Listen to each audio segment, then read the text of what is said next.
운동도 하고 식단도 지키는데 이번 주도 체중이 그대로? 혹시 이렇게 생각하고 계신가요? 내 의지가 약한가? 더 굶어야 하나? 아닙니다. 당신의 몸이 염증 모드라서 그랬을 수도 있다는 사실 알고 계셨나요? 오늘은 대부분 다이어터가 모르는 체중 정체의 진짜 원인을 파헤쳐 보겠습니다. 안녕하세요. AI 박사 염증 박사입니다. AI가 요즘 더 똑똑한 거 알고 계신가요?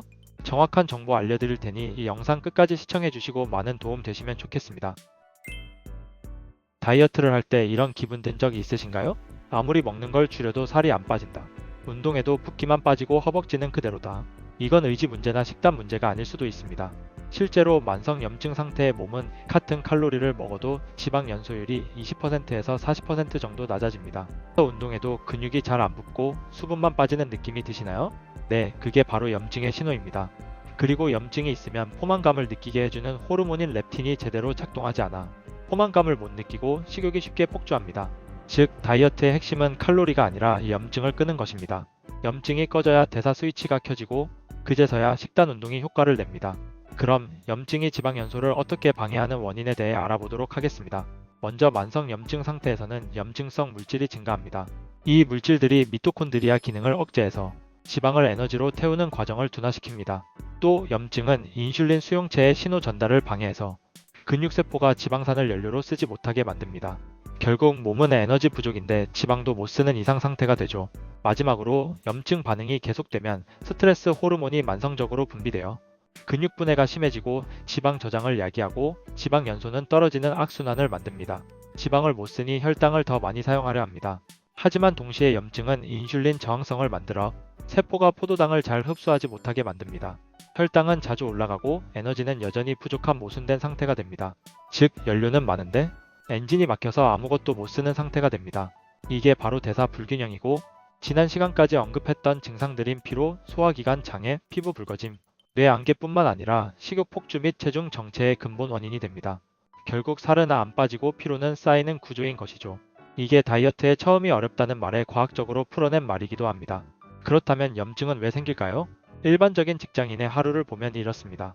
아침에 일어나서 공복에 커피를 마셔 위 점막을 자극하여 이 염증을 만들고 점심에 배달 음식을 먹고 디저트로 혈관 염증을 유발합니다. 저녁에는 회식이나 간단하게 술 한잔하며 간 염증을 야기하고 밤에는 핸드폰이나 컴퓨터를 하면서 늦게 자는 등 수면 부족이나 수면의 질 저하로 인해 스트레스 호르몬이 확 올라가며 염증 단백질을 만듭니다. 쉽게 비유하면 염증이 난로에 불을 꺼서 장작을 아무리 넣어도 타지 않는 것과 같아요. 더 무서운 건 이게 악순환이라는 거예요. 염증은 지방 축적을 촉진하고 더 많은 염증을 만들기 때문이죠. 이 염증의 악순환은 먼저 염증 발생으로 시작해서 인슐린 저항성 증가를 높여 혈당이 지방으로 전환하도록 만들고 그 지방세포가 다시 염증 물질을 분비하여 염증 더 악화되는 악순환을 그리게 됩니다. 즉, 지금 당신의 뱃살은 단순한 살이 아니라 염증 저장소인 겁니다.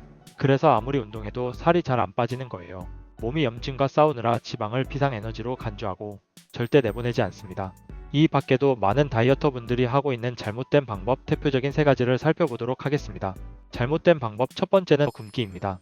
배가 아플 정도로 굶는 것은 오히려 스트레스 호르몬 증가하여 이 염증 악화시키게 됩니다.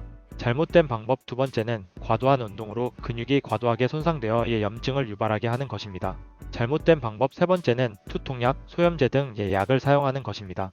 이것은 임시방편일 뿐 근본 원인이 해결되지 않습니다. 핵심은 칼로리를 줄이는 게 아니라 염증을 줄이는 것입니다. 그래야 몸이 지방 연소 모드로 전환되고 비로소 다이어트가 시작됩니다. 그럼 염증을 어떻게 줄일까요? 사실 우리 몸엔 자연 치유 시스템이 있습니다. 문제는 현대인의 생활 습관이 이 시스템을 마비시킨다는 거죠. 염증을 줄이는 3대 원칙을 먼저 지켜야 합니다. 바로 항염, 항산화 작용, 장 건강 개선인데요. 이 3가지를 동시에 충족하는 천연 성분이 있습니다. 바로 마누카 꿀입니다. 일반 꿀과 달리 마누카 꿀에는 메틸글리옥살이라는 강력한 항균 항염 성분이 들어있습니다. 실제로 여러 연구에서 고농도 마누카 꿀 섭취 시 장내 염증 감소, 항산화 지표 개선, 면역 기능 강화 등의 효과가 보고되고 있습니다. 그래서 뉴질랜드는 이 마누카 꿀의 높은 효능을 차별화된 경쟁력으로 인식하고 국가 주력 산업으로 발전시켜 전 세계로 수출하고 있습니다. 단 중요한 건 어떤 마누카 꿀을 선택하느냐입니다. 시중 대부분의 꿀 제품의 설탕물로 만든 사양꿀이거나 저등급이고 효과를 보려면 마누카 꿀이더라도 항염 성분인 MGO가 260 이상이어야 해요. 그 이유와 구체적인 섭취법이 궁금하신 분들은 위에 걸어드린 영상을 보시면 되겠습니다. 혹시 이렇게 생각하시나요? 그냥 나이 들어서 그런 거 아닐까? 조금 불편해도 참을 만한데? 라고 생각이 드시나요? 주의하세요. 만성염증을 방치하면 6개월 후 지방간 위험이 급증할 수 있고 1년 후에는 당뇨 전단계 진입 가능성과 혈압 및 콜레스테롤 이상이 생길 가능성이 급증하고 2년 후에는 대사증후군이 진단되어 심혈관 질환 위험이 급증할 수 있습니다. 그래서 만성염증은 침묵의 살인자라고도 불립니다. 증상이 심해지면 이미 늦습니다. 지금 느끼는 체중 정체나 붓기와 피로는 몸이 보내는 경고 신호입니다. 지금 느끼는 증상을 나이 탓으로 넘긴다면 내년에 건강 리스크를 키우는 선택이 될 수 있습니다. 예방이 가능할 때 막아야 합니다. 주변에 건강하게 늙어가시는 분들 계시죠? 그 분들의 생활 습관을 보면 분명 항염, 항산화 작용을 일으키는 선순환을 가지고 계실 것입니다. 그럼 오늘부터 뭘 해야 할까요? 간단한 3가지만 실천하세요. 첫 번째, 아침 공복에 물 한 잔에 마누카꿀 한 수저를 녹여 마셔 항염 루틴으로 하루를 시작한다.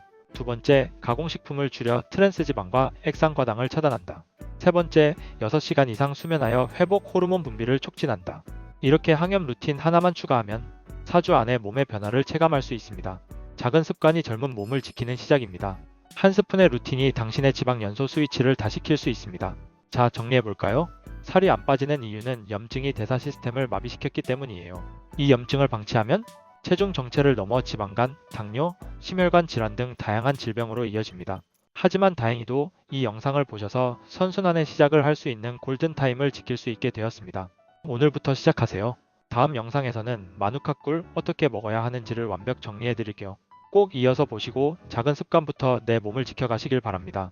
오늘도 도움이 되셨다면 구독과 좋아요, 알람 설정까지 부탁드립니다.